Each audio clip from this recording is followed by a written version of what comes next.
At Trafalgar in 1805, a cannon shot struck a heavy timber fitting on HMS Victory's quarterdeck. The iron ball passed between Admiral Nelson and Captain Thomas Hardy. Neither man was hit by it. Then a broken piece of the fitting struck Hardy's foot and tore the buckle from his shoe. Hardy's injury was minor. The mechanism was not. A round shot could miss a sailor's body and still deliver its force through the ship around him. It could split timber, break fittings, cut control ropes, or send debris into a compartment crowded with men and guns. This video focuses on British ships of the line during the French Revolutionary and Napoleonic years, roughly 1793 to 1815.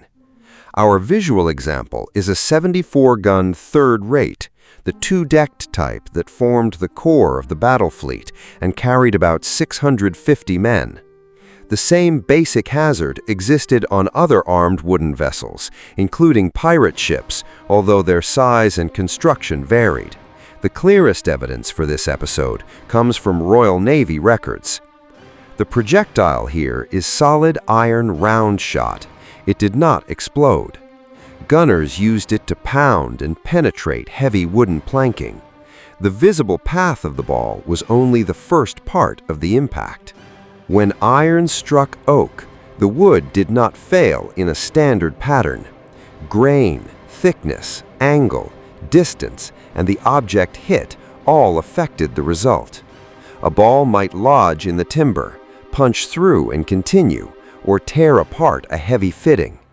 The fragments could be small or long and heavy to penetrate flesh and break bone. There was no universal cone of splinters and no guarantee that every hit would fill a deck with them.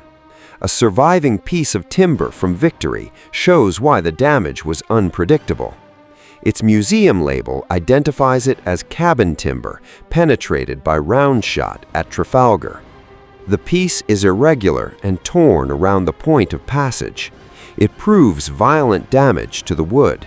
It cannot reveal the exact number or direction of every fragment, so any animation of that moment remains a reconstruction. The place of impact changed the result. Hit the outer planking, and fragments might be driven inward while the ball continued into the ship. Hit a heavy fitting, as in Hardy's case, part of that object could become a second moving hazard.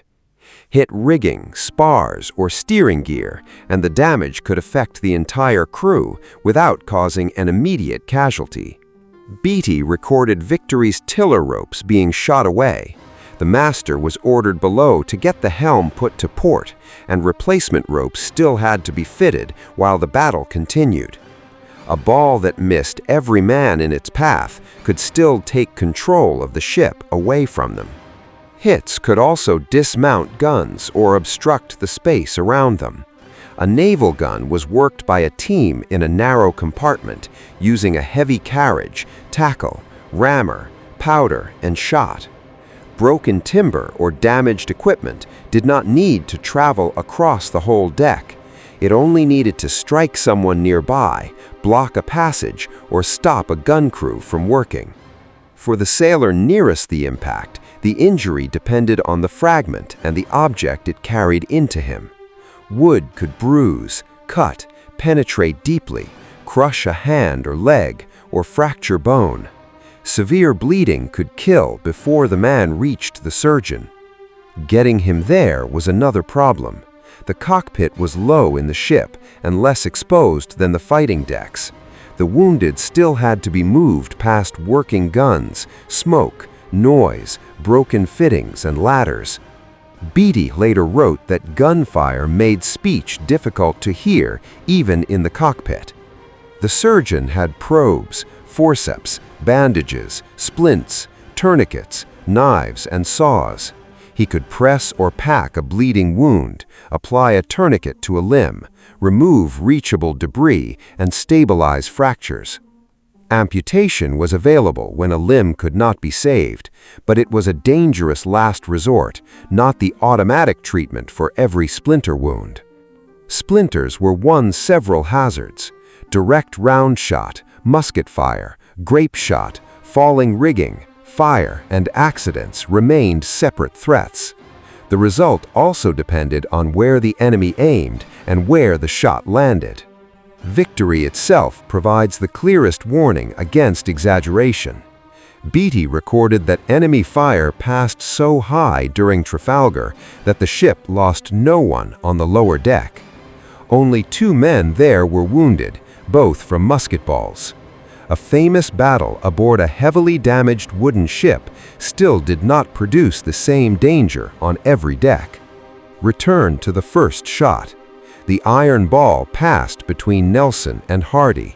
It missed both bodies, but it hit the structure beside them. The fragment that followed took a different path. That is how a cannonball could kill without directly hitting a sailor. It only had to strike enough of the ship around him: timber, fittings, equipment, or controls. The ball carried the force. The ship decided where that force went next.